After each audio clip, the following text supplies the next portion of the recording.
વિગતવાર સમાચાર તરફ આગળ વધીએ. કોંગ્રેસ નેતા અમિત ચાવડાના આક્ષેપોને લઈ ભાજપના પ્રદેશ પ્રવક્તા ડોક્ટર અનિલ પટેલે નિવેદન આપ્યું. તેમણે જણાવ્યું કે સર, આઝાદી પછી સમયાંતરે ચાલતી પ્રક્રિયા છે અને મતદાન યાદીના શુદ્ધિકરણ માટે તમામ પક્ષો રજૂઆત કરતા હોય છે. ચૂંટણી પંચે કોઈ વૈધાનિક ફેરફાર કર્યા નથી. હાલ ફોર્મ નંબર 7 અંગેની પ્રક્રિયા ચાલી રહી છે. ભાજપના પ્રવક્તાએ સ્પષ્ટ કર્યું કે કોંગ્રેસે ફોર્મ નંબર 7 અંગે યોગ્ય જાણકારી મેળવવી જરૂરી. ફોર્મ ક્યારે અને કોણ ભરી શકે તે અંગેની માહિતી પણ મહત્વપૂર્ણ છે. ચૂંટણી પંચે અરજીઓ સ્વીકારી તેની ચકાસણી કરે છે. ક્યાંક મૃતકનું નામ હોય તો પણ ચૂંટણી પંચ વેરિફિકેશન કરે છે.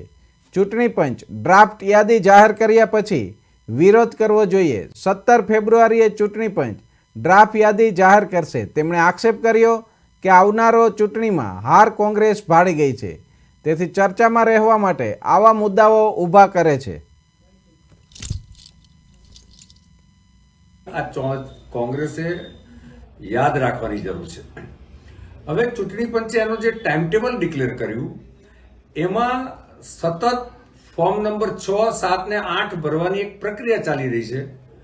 ગુજરાતનો દાખલો આપું તો ગુજરાતમાં ચૂંટણી પંચે એના આંકડા પણ ડિક્લેર કર્યા છે, પરંતુ કોંગ્રેસ જે ફોર્મ નંબર 7ના આધારે હોબાળો મચાવે છે એમાં મારે કોંગ્રેસના નેતાશ્રીને એટલી જ મારી વિનંતી છે કે ફોર્મ નંબર 7 કોણ ભરી શકે, ફોર્મ નંબર 7 ક્યારે ભરી શકાય, ફોર્મ નંબર 7માં કઈ કઈ વિગતો ભરી શકાય, આ બધી જ માહિતી એ ચૂંટણી પંચ પાસેથી મેળવવાની જરૂર છે.